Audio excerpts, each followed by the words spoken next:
Today on Bar Napkin Business, Paul Jarrett, subscription box wizard and co-founder of Bulu Box.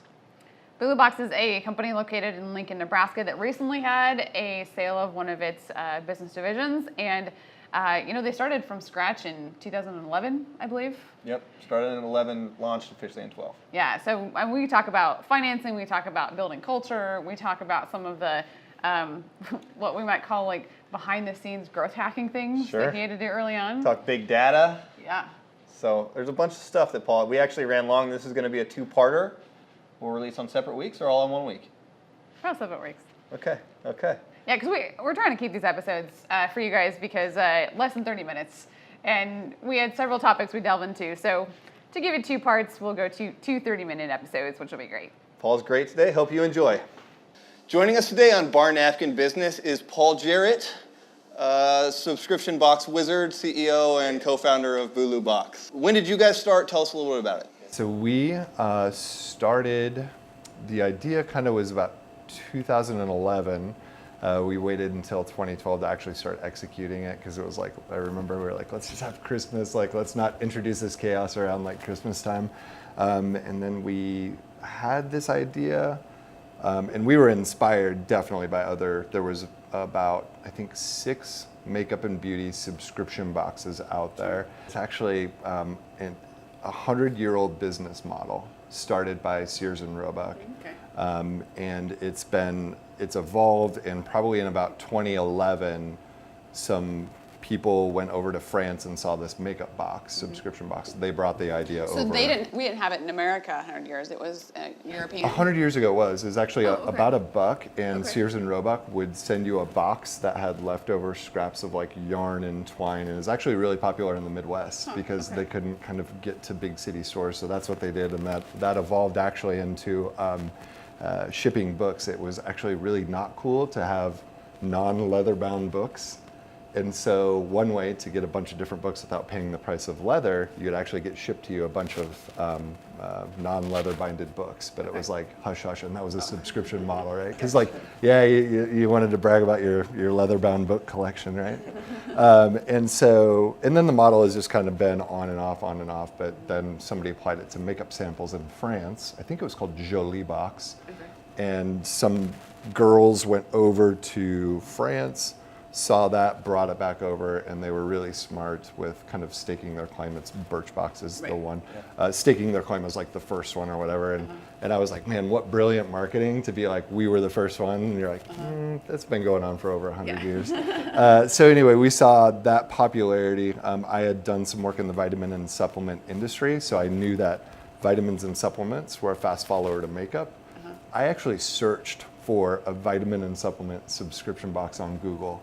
And I remember just looking at it going, this doesn't exist. Like, wait, I must have misspelled supplement, right? And that was really kind of, we were at a spot where we were trying to figure out, how do we give a free sample away for an email and sell the email? That was kind of, which was inspired by Cabela's, the give the fishing lure away but make money off of the shipping and handling. True Nebraska boy knows that story in and out. And so, when we were researching how to do that, stumbled upon Birchbox, was like, that's a great idea. Ended up launching it unofficially early 2012. Didn't, I probably shouldn't say this on camera, but we didn't have anything of it. We didn't know how to start a business, right? We were just like. Well, this is the common story of a lot of startups. Just do it and kind of go, oh, people want this? Now what do I do? It was a very much like, oh crap, my family, my friends, the fools are interested in this.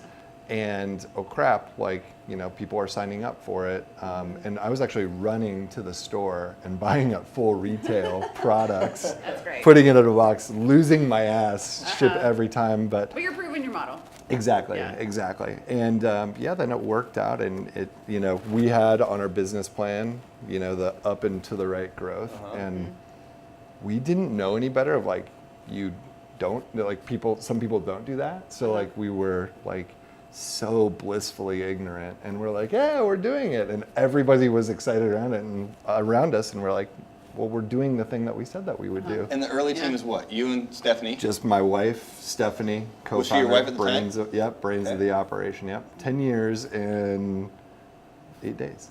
Nice, congratulations. That we were married. Yeah. And then 6 years for the business. Sure, okay. Yeah. Were you guys working at the time? Was this a side hustle, or had you said, we're gonna go all in right away? Or? This might be the first time that I actually said it, but I said this like live, on camera or whatever, but I actually quit everything that I was doing because I was just so unhappy. Like I had like done the thing where I had huge title, huge salary, and I was just like, I don't know what I want to do with life. So I just like quit everything, and I was doing like some copywriting, some random freelance stuff, right? Trying to find yourself.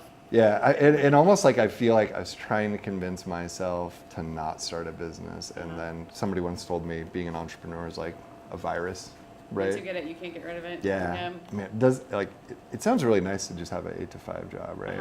And just be happy like doing that, like don't you? You check out at 5 o'clock. Stamping metal. What? You wish you were just hardwired. Push the button and move I it, wish, right? dude. Seriously, like I wish. One day on the job, and we'd be changing that tune, however. Oh, I know.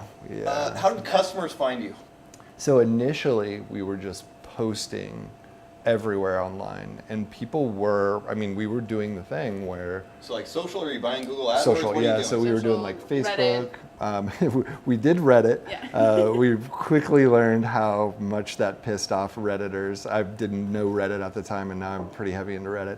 But we posted, and we just got blasted by the Reddit's- Reddit community of like, this is hail corporate, and But it still drove traffic, and that was always early on. My wife and I kind of were like this. I'm like, who cares? It drives traffic. Yeah. And she's like, we're pissing people off, and so we'd always kind of net out in the middle, which was probably the answer. But yeah, Facebook, Twitter, bodybuilding.com, posing as like other people and saying like, hey, check out this thing. I've never seen this before.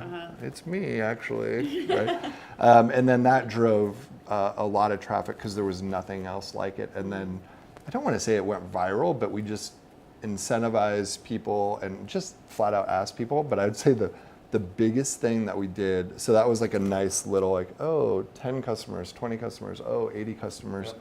We got stuck, I think it was at like 200 customers, which a Bulu Box is $10 a month. You receive a Bulu Box every month of different vitamin, supplement, and healthy snacks. Yep. Try out things you like, come back and buy full size. Sure. And so we got about to 200, and it was like, okay, let's sell more. And we actually didn't know what to do next because we didn't have marketing dollars or anything. And in a bit of a panic over like a 1 week span, I just started grabbing every email I could. Like literally, I was like, I'm going to spam people. Like this is before Email Hunter? I don't even know what Email Hunter is. Yeah, but I was like going on, so like I should apologize to everybody that I spammed early on. But like LinkedIn, I remember one of my brother-in-laws was like, hey, I got a coaches list of like 300 high school coaches. And I was like, yeah, and he's like, you want it? I'm like, yes. And so I had like this list that I just combined of like, my wife, her social media, mine, any list I could get, and it was like 1,000 people. And I literally wrote like, I think it was like 3 lines, and basically it was like, check out this thing we did. Even if you don't like us or like whatever, hopefully you respect entrepreneurialism. I'm not even asking you to buy a box. If you do, that's great. But just pass it on to 7 people. It was super spammy. Yeah. And boy, it like took off. Did you copy and paste those into a message and you were sending them one by one? It wouldn't have gotten through on a MailChimp or a Constant Contact. It would have just... Yeah, and I didn't know, and I would do stuff on Twitter to get shut down. So it was all these super shady, hacky things, but they were very authentic and sincere. Right. Of like, and I'm just thinking, this is food on my plate, or this is like complete failure. Right. And you just do whatever it takes to get by. And then, so it's also really funny now because you can see the people that have been at our company a while, they're willing to push the envelope, right? But the newer folks are like, oh, people won't like that. And then people are like, but it works, right? And you can see this like email culture in our company of like, not being spammy, not getting blacklisted, but like, oh, this is an interesting thing to do it. If all 7 of us sent 3 emails a day, isn't that okay if we're being sincere and we want people to try? So, yeah. All right, so let's talk about now the flow of how do you fill the boxes? You're not going to GNC anymore and buying this stuff. Yeah, right? Let's talk about that. Yeah, which is where I was going. I remember I left GNC with like a $300 tab, and my wife was like, "What are you doing?" I think I tried to return it, and they were like, "There's product missing out of here." I was like, "You caught me." So now what we do is, in the beginning, we started calling brands, and it was me in a closet in San Francisco, trembling on the phone, asking people for samples. And what, you just dial up metrics and say, hey, can you throw us some, You're just some Googling protein people? bars or whatever, or powder? Googling people, going to YouTube, saying, "Here's this thing that I'm trying to do. Will you please commit to give me," I think it's 500 samples. And man, you want to talk about questioning everything you're doing. It was like people enjoyed critiquing the idea and telling me why I was going to fail. All the time. And it was like, it was like, okay, I'm going to do 50 phone calls today. And it was literally like 49 of them were just terrible, or you get blasted, or, you're like, oh, that was so bad after 12 of them. Like, I literally need a mental break because I just got like screamed at by these CMOs or whoever. But you just catch that one that's like, oh, like that's really interesting. This could work out. What do we get in return? Nothing. You just, nothing. You just give me the samples. Where do I send them? It's a great question. Google my parents' address. Send them to 8430. I shouldn't say their address. They're like, okay, great. Like, is there a shipping dock there? And I'm like, oh, crap, what's a shipping dock? Right? Like, yeah, let me get back to you. Let me talk to the team and get back to you. So that's how it started. And it was, that was probably the biggest kind of, darkest secret where, we were still unsure. My experience in the vitamin and supplement industry, I knew that there were so many samples out there. And we were just kind of banking the whole idea that people would give it to us for free. And it worked out, and now that has just evolved where we have people that contact us, and we have a line that's probably, I think we're 6 to 8 months out of brands that want to sample. But also now we get them back what the ROI is on the sample pack. We get data back so they can actually sample through us and they know if it works or not. But in the beginning, you're just telling them, you're selling the dream, and they're like, oh, getting the data back in ROI sounds great. When is that going to happen? You're like, we're working on it right now. And it's like a year later, right? Yeah. So, and what's cool now is all those early people have, like, those relationships are so amazing. And like, we do so much for them now just out of like, thanks. Yeah. So that's interesting. That was my next question is, can you see ROI on, they give you 500 samples? Yeah. What does that mean for them? Yeah, so we provide back what's called a BI ROI, which is called our Bulu Insights Return on Investment. And interestingly enough, you can get back what the cost, you enter in it's actually a calculator. You enter in the cost of the sample. So we actually don't know. We just provide them the information to plug into the calculator. We don't want to know. And a lot of people do lose money off of it, but then you remind them, like, what was your goal? Was it to do X, Y, Z? Or a lot of people make money. And then we also remind them, that's just our data. That doesn't count your Amazon sales, your other sales. So can they come back and can I buy the full jug of Muscle Guzzle from you if I liked the powder? Yep, so customers can sample, come back and purchase full size. The more questions that they answer about the product, the more rewards points that they get. Okay. And that's just basically us saying, the more data that we can get from you, you're gonna get a better discount, and then we provide that to the brands. Cool. Yeah, which sounds like so simple now, but it was such a painful process trying to figure that out. Giving the brands back the data. They're like, what do I do with this? And we're like, I don't know, you wanted it. And we're like, oh, we need to help them, with the next step. So Everybody says they want data, so here you go. Data's great. What are you gonna do with that? I have no idea. Okay, pricing. How did you just pick a number on the beginning? Like how did you come up with it? It's obviously evolved, I'm sure. Yeah, so there's an ongoing joke with I'm part of a few entrepreneurial groups, and the answer is, how do you figure out your price? And you say 100, and then if they don't flinch, you say 100,000, and if they don't flinch, then you say every month, and if they don't flinch, then you say for 10 years. So basically, like, you just keep asking. Looking for emotional kickback, basically. Yeah, exactly. And the other method is kind of like start high and work your way down, right? Yeah. For us, there were examples of other similar boxes out in the market. So we're like, well, they do $10, we should do $10. Over time, we've come to figure out that folks value samples of makeup higher than vitamins and supplements, but also our user values discounts more. So it's a $10 box, but almost every purchase has some sort of a discount to the box or the first box free. But I would say, arguably we are still figuring it out, or it's like a moving target. And if you have a bunch of competitors, you need to differentiate yourself, right? Price, I always say like price is the lazy thing to do out of the gate, like just be cheaper than everybody else. But sometimes you don't have a choice, right? So I always like to think of exhaust all your options before you just start lowering the price, or be ready if, what's it, good, fast, and cheap, pick two, you can't be all three. Like I really believe in that. I feel like there's a few Facebooks or there's a few industries where you can be all three of those, but yeah, pricing is I don't know, if one of the listeners out there, if you know how to figure out pricing, give me a call, we'll pay you well. Well, and it's often one of the things that can absolutely kill your business. You have the price wrong, and no matter how much value you pack into it, the perception still will kill you. And the goal, right? Because with us, we're probably a little bit different than the typical interview, but like for us, the goal is just to grow a customer base by any means necessary. So you raise capital and you're literally just burning millions of dollars, not making a profit because you're just growing your customer base, right?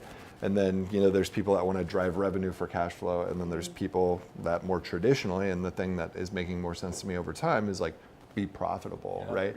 And so everybody's like make money, and I'm like, well, define what that means, right? Because top line and bottom line are much different. Right. yeah, because there's like, who is it? Blue Apron or Amazon didn't make money forever. Like all these companies didn't. So it's really important to define that, and I think that will drive a lot of, your pricing for your product. Right. Can you do that? Okay, how about also, you said you had to raise money. How much did you raise? How did you get to that? How did you get to that number? Why did you pick that number? Early stuff. Let's hear that. So we raised $500,000 as a seed round, which basically, that money, we had some traction. We were doing some sales. We were growing. That money was to kind of help continue to prove that like this is a product market fit. Then we hit that, and I think we raised like 1.5 million after that, and that was to grow and to hit some milestones. And you're burning up to this point. You're still burning. Burning cash, which is not profitable. Just driving revenue. In our case, it was like revenue because we were an e-commerce company essentially, so we were driving revenue. We ended up, and then we raised one more round, so a total we're like just shy of 6 million, like 100K shy of 6 million, I think, if you look it up. So we've raised 6 million total. And the last round was really that data piece that I was talking about of like a lot of money went into that. Just frankly, like data scientists, we had like data scientists from Boston University, PhDs from MIT, helping us figure out all that stuff. So I talk about it like it's nothing, but the fact is we had a whole team of people that are way more brilliant, and they probably spent more time explaining to me how it was working than I actually would care to understand. And the original plan was always drive sales, and we did get up to 500K monthly recurring revenue, which is like, they say in any kind of startup that raises capital, like if you do that, you can raise any amount you want, right? Which I say, control. There's a caveat to that. Because I always say it's like I accept as CEO the inability to raise the capital needed according to plan. So like that's all on me, right? But I think the challenges that we figured out, and one of the biggest one was, we were applying kind of the software Silicon Valley model, and then we'd have investors come and they'd see like the warehouse and the physical goods, and they'd kind of panic and freak out. We've in time switched the model. We actually sold the data part of our business off, and we've focused on profitability and actually like building subscription boxes not only for ourselves but for other companies. So a lot of our businesses, we say we build and rebuild subscription boxes for other companies, and it's like the full platform of like, concept idea, website, fulfillment, customer service, all of it, or we can just do parts of it. Raising money, raising capital, raising rounds is a nice way of saying I sold part of my business. Yes. How much did you keep? How much did you decide? How much of my ass did I chop off Yeah, and give exactly. away? Yeah. Right. Yeah, so there's what you read online, which I always say that actually this is a term that the head of the entrepreneurial department at MIT says, and he gave it to me, so I'm stealing it. Business porn. Oh, Right? sure. There's Yeah. all this stuff that you read online, and you read, and you're like, oh my god, like overnight yeah, success, like. yeah. And so I always feel like there's a lot of that with businesses and companies, and so like raising capital. There's what you read online. There's what actually happens, and then I think there's what your market like determines, right? So typically, and people I'm sure will post below and argue this, but like Silicon Valley model, it's like raise a couple million or seed round, it's like give like 10 to 20% away. Then just depending on the value of your company, what you're doing, et cetera, it's like chunks of like 10 to 20%, right? I would say that all, and I will argue with anybody about this, it's not actually the value of your company and the product and all of that, it's the competition and investors wanting to get in. I say it's like getting a job. If you have one job offer, let's say it's for 50K, you have one job offer for 50K, that's what you're gonna get. Right. But if you get three and one's 50, one's 55, one's 80, and then and you want to compete on that, that's the only way to drive your value. So competition drives value, right? And so it's the same thing with startups. And so we gave away, I think any startup will say like, oh, we gave away like more than we wanted to. But then when you look at the market and you look at, specifically for us, Midwest, e-commerce, physical goods, and then, equity is one thing and control is another thing. Yeah. And I think when you look at everything together, and this isn't me talking because I'm always kind of like, ugh, that's more than I wanted to, which I actually think is a good mentality to have.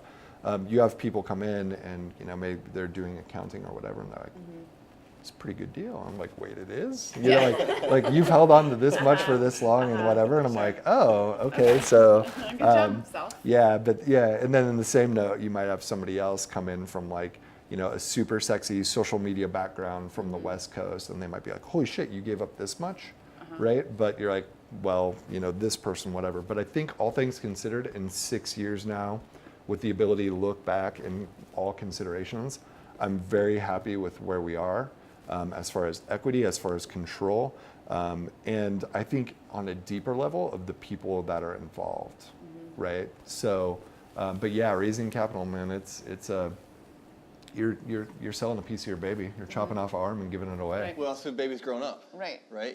You're not burning cash anymore. Are you profitable today as we speak? Yep. So probably means you're not raising another round, Yeah. or maybe. Okay, so that's actually for debate right now because we're doing well and we see opportunity, and it's kind of like, and I'm like, I'm good, and then you go to bed at night and you're like, man, think about if we raised capital on that thing. Like what it would do. I know some knucklehead watching this that's like a VC friend, and they're gonna be like, dude, call Paul right now. And I'll be like, oh god. Well, Which is so funny, like it's like the whole thing, like when you're trying to raise capital, nobody wants to talk to you. Right. When And you then- don't, then they call you. And then when you don't, they just kick down your door. Yeah. It's like crazy. Well, what about the advice for, some companies we talked to on the show aren't necessarily in your spot where they've got this e-commerce hockey stick sort of growth. Let me say, a lot of us envy those people. Like raising capital, like it is all the same shit, different pot. Like it's, we have an executive board to deal with. You might have, it's like, it's funny how everybody I talk to, they envy like, oh, you're profitable. You're like, what's it like to have cash? Like, what's it like to buy what you want and not get approval from 20 people? Sure, yeah. But what advice would you have for them? Because we've had some people that they're still small, but they're getting to the point that in order to do the next thing, they have to take on something. Yes. Let alone if it's a bank loan or if it's family money or whatever. What advice do you have for them? I feel like we should just delete bank loans from the conversation. Yeah. I am very opinionated on bank loans in a negative way. Unless you're cash flow positive and you really do have but man, I've seen some banks give people money and I'm like, you're going to lose your home, and people don't know this about capital is you lose the business, you don't lose your home, your house, your whatever. So yeah, I'm very but in the same note, now since we're cash flow positive and we have the right contracts in place, et cetera, like actually bank loans, just having the ability, like we have them set up just to improve cash flow if we need. Again, way smarter people figure this out. Like I've thought I've had it figured out. But I think that it all starts with the person and what are your goals? Like, what are you trying to do? And I know the cliche startup is like, oh, I'm trying to make a dent in the universe. Like, yeah, whatever. Like, what are you really trying to do, bro or sis? Yo, sis, like, what are you really trying to do? Or, some people just want to make enough money and like buy a really great house and a couple jet skis and whatever. So I think it really starts with the individual and what you want, and then you should kind of backfill in those things, right? And so, I think if you want to live a great life and actually have the fewest amount of kind of people hovering over you, I think a profitable business is absolutely the right thing to do.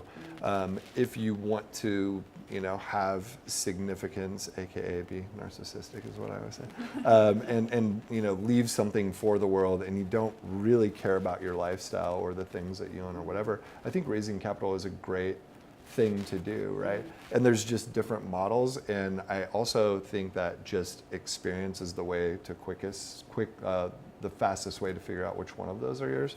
And I would say, like, personally, I am built best for raising capital, unfortunately, right? And I'm okay with like working with people and explaining 20 times over to, because technically we have hundreds of investors. And so I'm okay with being down the street in Kansas City and somebody stops me and goes, oh, Bulu Box, like, I have money in you. And you're like, oh, you do? And they're like, tell me blah, blah, blah. And you're like, okay, like, like you have to be okay with that. So I think it really depends on the person, and time and experience will help answer that. But I also say, there's no losing scenario if you're an entrepreneur and you're doing what you're supposed to do. All capital really is, a lot of times, it's like, I'm going to burn marketing dollars to figure out what works. And then burn money for technology, like really expensive developers. That's really like what capital is for, and it's so hard. You can just learn faster when you can burn cash faster. Yeah, and like developers are like so hard to get, and it's so expensive. You're like, this is crazy. I'm like fighting for an 18-year-old who's graduating high school, and we're offering them, like, it's so crazy. Do you remember graphic designers when they used to be really expensive? And then it was like Adobe came, and then all of a sudden they went from like 80K to like 24K, right? Like, I think that's like, we're just starting to see that. So Paul, you guys just had a big change to your company. You sold a piece of it, Bulu Marketplace, which is a completely different company. So actually, that was almost like a perfect segue from my advertisement for this book. I bring these materials with me because everybody asks about our culture, which this is probably the biggest influence, which ironically now I've have a connection and have met with Tony Shea of Zappos, but that was like nothing to do with this. So this is a lot of our culture, and then this is a lot of like how and why how we operate. So I say this is how we operate, and this is like who we are, our culture. And so like we really bought into this system, which is called Entrepreneurial Operating System. And I was just talking with the happiest entrepreneurs that I knew. And actually Jay Wilkinson from Firespring, shout out to Jay.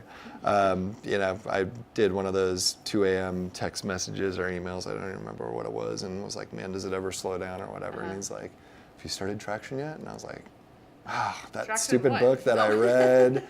Yeah, like I read it. He's like, you just need to do it. And he's like, you need to do it. And I'm like, and then I started talking to all these entrepreneurs that I knew locally and nationally. And I was like, holy crap, the happy ones, a lot of them are doing entrepreneurial operating system from Traction. So give us the cliff notes, the Paul notes. Yeah, when you find a product market fit, become brutally focused on it.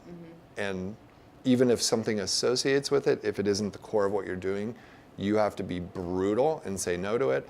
And then also it really simplifies things like how you create an org chart, how you define people's roles, how you do HR. And we were doing all those things, but they were so complicated. And then when you just boil it down to like a quarterly review, it's one sheet of paper, you're just graded on like 7 things. That's all you need to do. And it's like it's a lot of it is like become brutally focused on something, and then do the minimum amount required in terms of like finance, HR, et cetera. Like, don't go crazy on that stuff, because all of your focus should be on, whatever. Narrow in on your strength, right? Yep, and so we bought, I was like, okay, we hired a coach, which you can do it yourself or you can hire a coach. I know myself well enough. I'm like, just hire a coach. It's like, well, we don't have the money. I'm like, I know. We never have the money. Let's just do it. Screw it. We'll figure it out later. And then, so we did two things actually. And I credit the birth of our son to like triggering all of this. But Stephanie and I decided to have kids, started working on it. Insert joke there. But it was like, okay, something in the business needs to change because this human's gonna, take a lot of time, and I want to be a good father. So that finance and accounting thing that everybody tells us, like, we're doing a good job, but we can be really great at it. And then, Paul and Stephanie as co-founders are still doing a lot of the like little tasks. Like I remember it hit me when somebody said, I need to make a copy of the warehouse key. Who has the master? And I'm like, I have the master in the file cabinet, like I did. And like, I was the only one that knew where that was, right? And I was like, oh, this is a problem when. Hit by a bus. Right. Yeah, and you know it, but you just like get to one point and you go, okay, it's never a good time to start handing over this stuff. I think a lot of it is trust issues, because you have to trust people with like And really. ego. Totally. I mean, ego. there's an ego in it. Totally, yep. And so we went out and hired amazing finance people, and couldn't afford that. And then we implemented this system of EOS, and we couldn't afford a coach. And we just went, and the funny thing was everybody did not want to do EOS and traction. And Like it was on your almost, team? yeah, it was almost a slap in the face, because it was like, we're really great at all that stuff. Look at all of our processes. Yep. And I'm like, we're over, like, we're so good at it, and we focus so much on the process that there's too much time spent on that. Right. And so I forced our leadership team, which there's just three of us, me, my co-founder, and one of the actual finance people that I hired, Hank. I just said, we're doing this thing, just let's go to a meeting. Go to a meeting, we start having really, I say that the coach of EOS started asking the really hard questions, which you kind of talk about a little bit, but you don't ever really dig into them. Like what?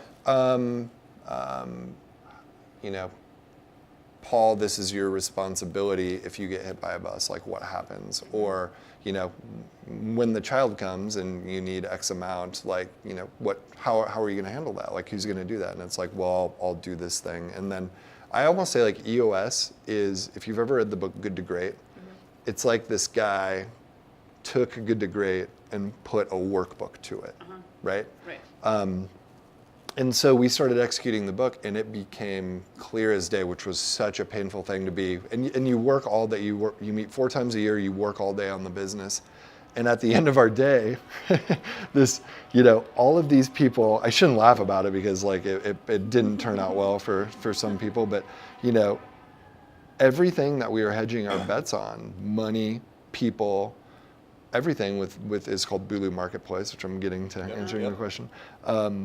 Everything was on that piece of the business, which was the biggest opportunity. It was the biggest disruptor. It was like all of those things. But when you started looking at the plan for that, and you looked at what we're great at, we are great at subscription boxes, because we've been doing it for 6 years, and we are literally like pioneers. We were like the 7th one. Yeah. And we actually still had that core group of people that we were box number 7, and now there's over 10,000 of them, and these people that created a lot of the stuff are still there. And we were venturing into this kind of data thing that felt good, it felt right, it felt familiar. But as we analyzed the business, we're like, what are we even thinking? Like, why are we doing this thing when we can make more money doing this thing? And so we just started, don't do that.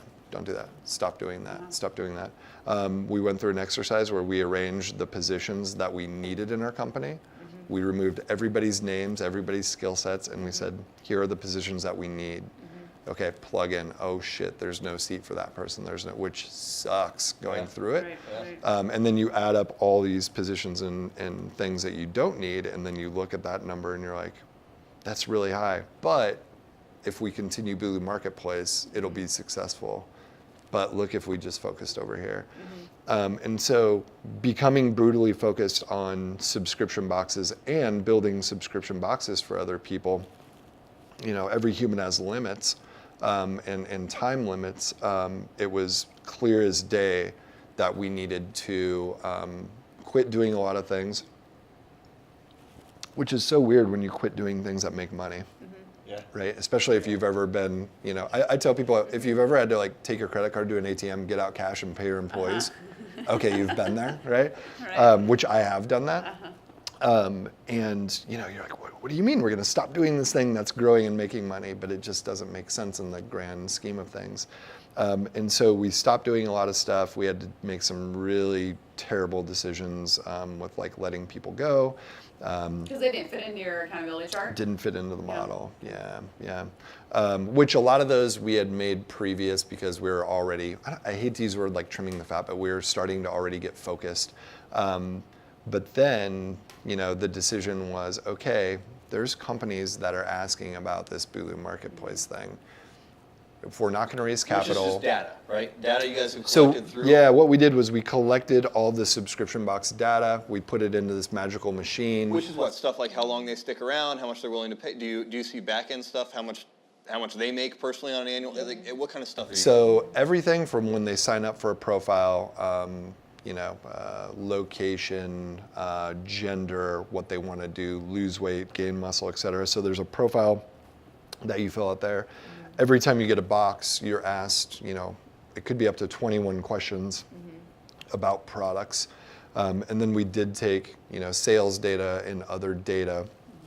We put that all together so a company would sample with us, and then we would give them back a dashboard, and it was like the super nice visuals of like, who liked their product, why they like their product. It had suggestions on how to make their product better. And then it actually then connected those results to the retail companies. So if I sampled in Bulu Box, not only would I get a dashboard back with my results to make the product better, but I could share those results with Target, Walmart, Walgreens. So now I'm not telling them to carry my product on your shelves. You're saying, look at this data. This is why you should carry me. 87% of males in the Midwest want protein in bar form instead of powder, or whatever it is, right? Something Exactly. like that. Yep. And this no sugar thing that we did, look, the customers really do love it, and it matches with what you're trying to do over there. And it took off like crazy. And the crazy thing too was people were buying the brands were buying subscriptions to it. It was $9 per product. But we'd have people upload like 700 products, and products they didn't even sample. They would just put on this platform just at the outside shot that like a buyer would look at it.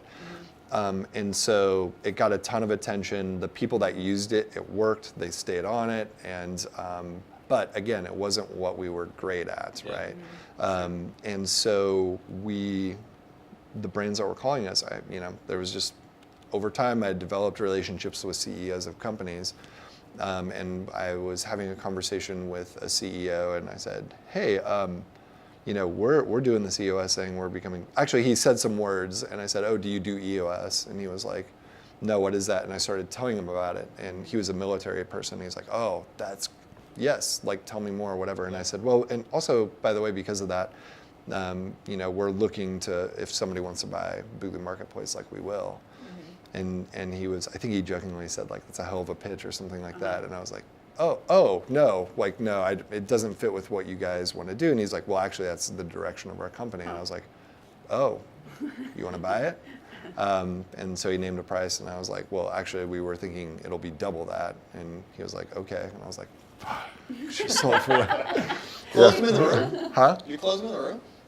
First phone call. Oh, man. And it was it was one of those things where it was like, we had a relationship together, and I was like, if you say you want to do this, and if we double, like, I won't entertain any other call. Sure, yeah. And also I learned that because, I knew what we wanted, and we were getting what we want. So like, don't get greedy, right? Right. And also we had been potentially acquired a few times, and the biggest acquisition that just blew up in our faces, that it involved some other companies too, and it was kind of, they were going to buy a portfolio of a bunch of companies, and we were one of them. And I remember this guy, he took a private jet from Silicon Valley in, met with a bunch of us, and then flew out. And I remember the last thing he said, deals this big are done on trust. Now, what we've just talked about, do not go out and shop it, and everything will be fine and the deal will work out. Yeah. But if there's any hint of like, we don't trust each other or whatever, like we'll just cut the deal, you know? And I was like, just shut your mouth and get out of the room. One of the knuckleheads in the room like decided to go like, Blew it up. I think, I remember Yep. there's like a conversation. I was like, hey, we could drive the price up if we get, and I was like, but like we're there. Like, what are you doing? Like we've sold the house. Why are you, going to whatever? Yeah. And the deal blew up. And I remember that phone call. It was like, we got what we wanted. They were happy. We were happy. Don't be stupid and don't ruin a relationship and a relationship that could benefit long term. And so we sold it to a company. And the sucky part is like, we can't use their name and we can't use the dollar amount because they are actively acquiring similar companies. Sure. And I found out that they had bought a company after they bought us. And I did think, man, if I would have known that, I probably would have asked for more money, right? I probably would have. So, I think someday we'll be That's able a to come dangerous out. thing. Yeah. Right? I can look back on almost every deal I've made and be like, I could have squeezed another 10 grand out of there. So, like there's stuff. You agree to it. We both said this is what we're okay and comfortable with. Right. Let's move on and be happy about it. Go do a bigger deal then, if it upsets you. What are they going to do with it? Are you guys still involved in Marketplace, or are you guys completely out? Yeah, so we are completely out as of very recently. Originally they were going to use all of the platform, all of the software, all of the everything, but because they've been really successful in acquiring a bunch of companies, part of one of their acquisitions was they actually brought on a whole tech team. We didn't want to sell off people with it because we needed those people, we liked those people, and so now they're pretty much stripping out all the like good parts of it. So they're just taking the best parts of it and using it, and so it'll be. I've seen what it will be reborn into, and it's like it's going to be a million times better. Subscription box model. So how is this going to change? Where do you see it going? Yeah, so the model when we started was a $0 industry. It's 14 billion now, and some crazy studies have it at 90 billion in like 2025. We're at we're the pioneers of it, and so it's only growing. A lot of people are actually not getting magazines, they're getting boxes instead. So it's not like a totally new industry, it's a shift in industry. Sure. They're still spending dollars in some way every month. Yeah, and so I kind of view it as, there used to be just like radio, TV, and newspaper, and then all of these other things showed up and just took pieces of that out. And so, it used to be you would get, maybe magazines or certain things in the mail that you were, open your mailbox and you're kind of excited and surprised and delighted to get. And now subscription boxes are one of those things, magazines are one of those things. Amazon has all sorts of stuff, or if you're having a kid, you get those boxes that show I don't know if either one of you have kids. Yeah, and you're like, oh, this is cool. Thanks, Gerber. Yay. Yeah. And so I think this is just an iteration of kind of that what's happening. So I don't think it's going anywhere. I love big data, right? That's a buzzword these days. You kind of mentioned that, big data is great, but only certain people can make decisions on it and know what it means and be able to read the data and then make smarter decisions or go in places. Talk about that with Bulu Marketplace and what you've learned through that. What numbers matter, what don't? I tell people I'm not a math person, but I am like an analytics and scoreboard person, right? So I'm the person that's very good at like saying like, here's where we need to get, let's build a plan. I'm not the person that can kind of like sit at the computer and go ham in Excel. Like, that's just not me. So data helps you, here's where we're at and here's where we got to be, right? Yeah. To simplify data, for myself, data is great, but what it has become, especially after working with data scientists and just really smart people and having them break it down for me, data collection is easy. Data collection, storage is easy, security is easy. The one thing that we did was from day one, we collected and stored everything, and we didn't really change our surveys. We didn't kind of, we got those parts right from day one 6 years ago. Yeah. We didn't know why. We just knew let's collect it and store it and ask for these things. Even if we don't know what we're going to do with it, let's just do it. So that part is easy. You can find out anything you want to find out nowadays with technology. What's more important is why. And so we all the time have people that are like, well, what do you collect? What do you do with it? And all those questions. And just yesterday we had this conversation, and there was a newer employee, and they were like, we should collect this and this and this. And it's like, hey, it's easy to do, but why? Why are we doing all those things? And I think the why is more important. And if you are collecting everything that you can without pissing off the customer, and you're storing it properly, then if you have a why 5, 10, 15, 20 years ago, you can look at what you have and pull out those answers, right? But so many times you collect the data and you're like, oh, well, we should know people in this location do this and this and this. And then you're like, here it is. And you're like, great.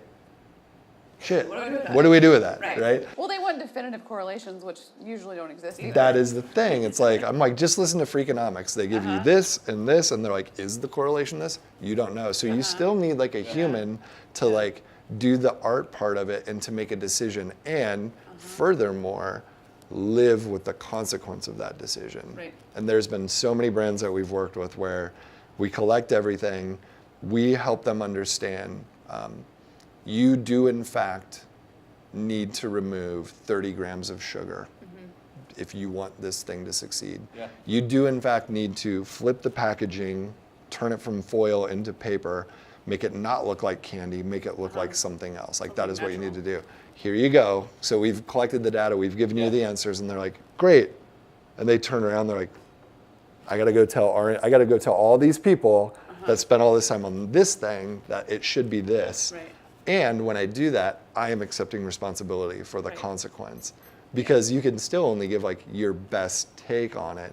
Right. And that is really scary for a lot of people, right? And a lot of people can't do it. And I always say, I think it's Maslow's hierarchy, where it's if you have basic shelter, food, or whatever, Right. a lot of people don't want to take the risk to mess that up. Right. So, I think a lot of people, it sounds good, it feels good, but when the rubber hits the road, and we did a big study on this bar, and, it was actually the best thing you can do right now is change the flooring. And you're like, what? What does that have to do with anything? And it's well, if you're trying to attract people in and whatever, they like white floors, make it white, wash it every night or whatever. And you're like, what? And then you do it, and then all of a sudden you're the stupidest person in the world because, something happened with white floors and, that we didn't consider down the future. Yeah. No matter what, they got stained gray. Now you have gray floors. Now you're a moron. But it was but it was based on data. Now you got to live with that. Right. And that's the scary part, I think, for a lot of people. Right. Well, that's happening now with you guys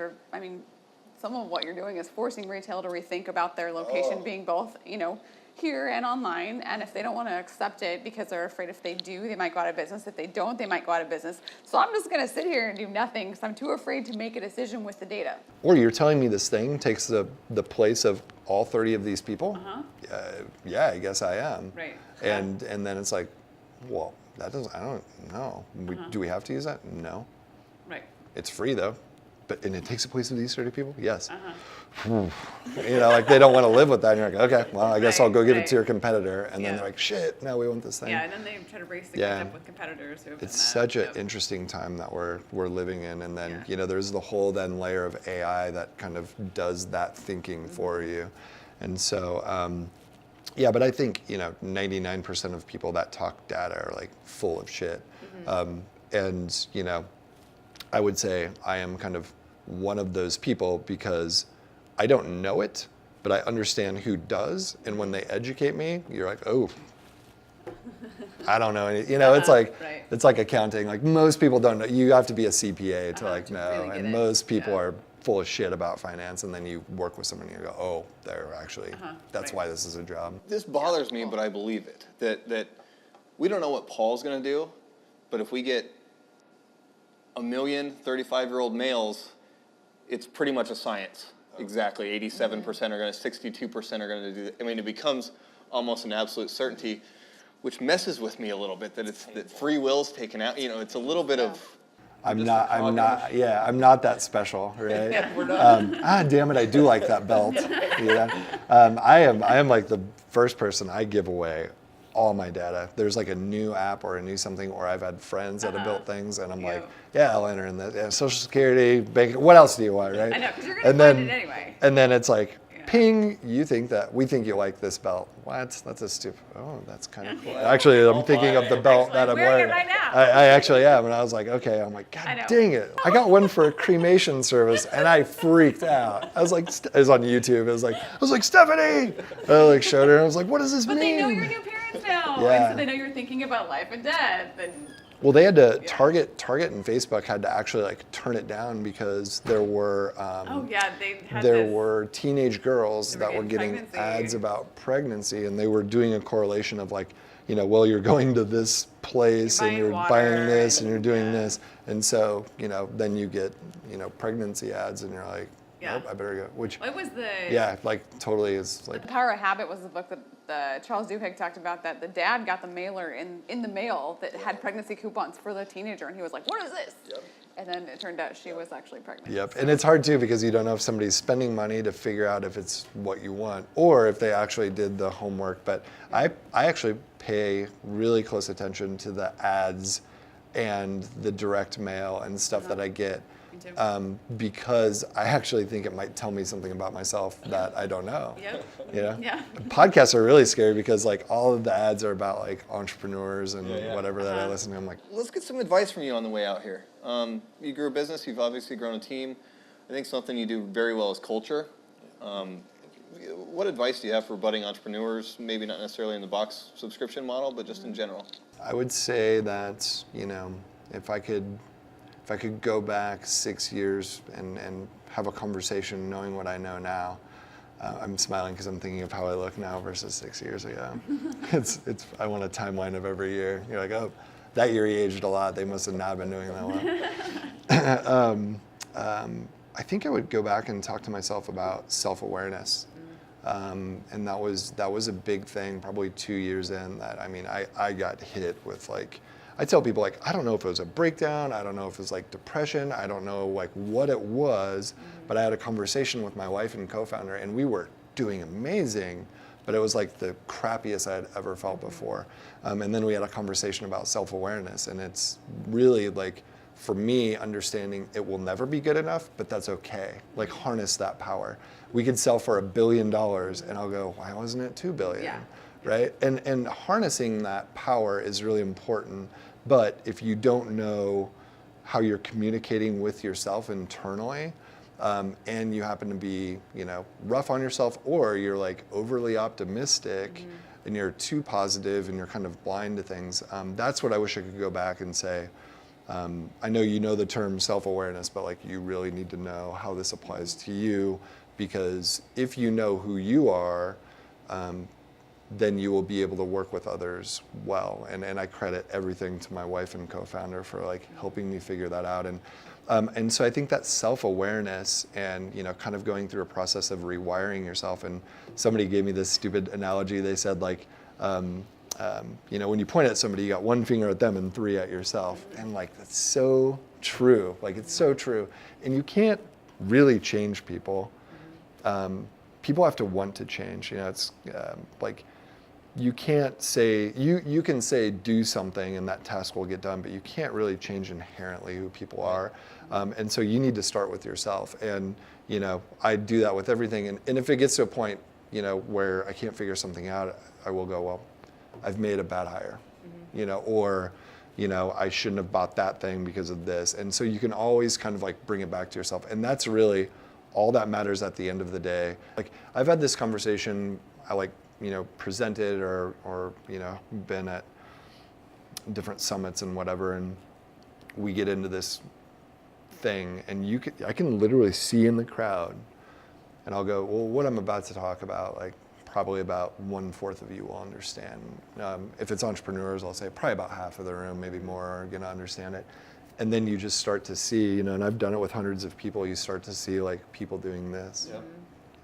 And then you see other people like, what the fuck's he talking about, So that's cool. But also I'm like, fuck it, if I just helped get to one person and say like, there's more of us out there. It's Right, okay. right, yeah. Harness it. Actually, Schwarzenegger was one of the people that, if you read a lot about Arnold Schwarzenegger, he was the one that I read about him, and he said, well, knowing that it will never be good enough, if I can harness that to my advantage, that's a unique advantage that nobody Otherwise, else it just has. haunts you. I mean, you get on the negative side of that, and it will And, eat you. and I think no matter what, it will, right? And when it does, you just got to go like, okay, like please, like, you know, I will be happy when this goes away, but what can I learn while I'm with it right now? So let's let people find Bulu Box. Where can we find you? How can we sign up? That kind of stuff. So we are at www.bulubox.com. Do people use wwws anymore? The World Wide Web is what it's called.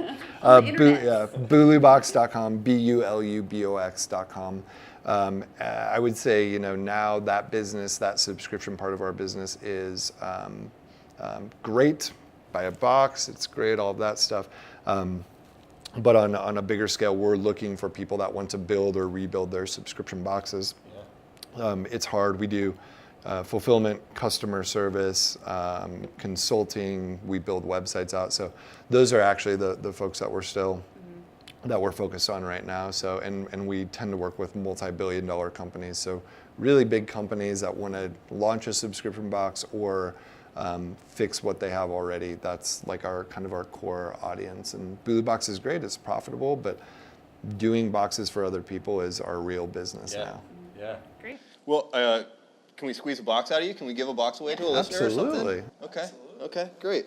We'll do like a 3-month gift that hopefully won't get me in too much trouble. Very nice, very nice. One great. lucky listener We here. could probably do like T-shirts. We could probably do like a little package up. Sure, okay. We'll get some gift stuff. bags. It's gonna I'm air gonna in get a in couple trouble weeks, back so. at the office. Thank you for your time today, Paul. Thank You're you. great. Appreciate it. Nice. Appreciate it. Thank you so much for having me. I hope you enjoyed that interview with Paul Jarrett with Bulu Box. We had a fun time talking with him. He left some books here as well, the ones he talked about that have driven both his business side, the entrepreneurial operating system called Traction, and the culture side, which is tribal leadership. So we'll be giving away copies of these books in a future episode on our Facebook page and Instagram page. So make sure and follow us there. I really liked Paul's interview. I did. Yeah. His end piece of advice when he was talking about self-talk and framing stuff hit home with me. It's did. interesting. I mean, he had a ton of little nuggets in there, Right. but that was my favorite. Yeah, self-awareness. I think when he was talking about the piece of people really identifying that they maybe won't have it all, like you'll never reach that point where it's enough, and being able to embrace that and kind of take it and run with it. I don't think both of us don't have problems being an overly optimistic person. Maybe he does. Maybe Not me. Not me. Again, I think in a previous episode I said, thanks, Dad. Thanks, Dad, for that. The skepticism comes all the way through to this one. So he's a salesman. Yeah. He's likable initially. I think that's a great quality of his. I think they've grown culture well. But he also did just make a bunch of phone calls and stay resilient and hungry and what word am I looking for? What word did he use at the end when we were off screen? Relentless? Relentless. Yeah. Relentless is the word I'm looking Yeah. for. Okay. Paul stayed relentless early on. Yeah, 49 out of 50 calls when they, I mean, you've had people curse at you when you Sure. try to do Yeah. something, but like Yeah. 49 of those in a row, It's got to be depressing. right?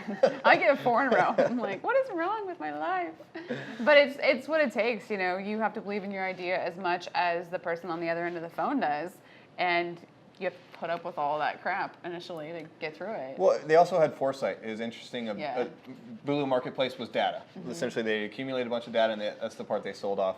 They had foresight at the beginning to know that we're going to collect this, and we're not sure what we're going to do with it, but we know it's valuable information, and somebody will want it sometime. And it took Right. 6 or 7 years, and now people want it. Right. And so that ended up being a good job looking ahead. Right, absolutely. Well, we're going to give away some winnings on our Facebook page, so visit that to get entered to win. And subscribe to the show. If you haven't listened to the show on your computer, you can also subscribe on your phone. If you have an Apple phone, it's a little purple icon for podcasts. And spread the word. We're going to be doing some more guest asks on the show. We're still looking we have a Yelp reviewer coming up. Haven't gotten them in yet for the interview, but how to better solicit and manage which I know Matt deals with all the time. I'm still looking for the multi-level marketer, the Rodan and Fields person. We had a lead. Allie's sister does it, and she won't let her come on because I'm going to be too mean. So. I was going to say the lead went cold, but I think I made the lead go cold. Yeah, see you next week. Please comment below. Comment below what? The video. You're listening to this on a podcast. You can't comment below on anything.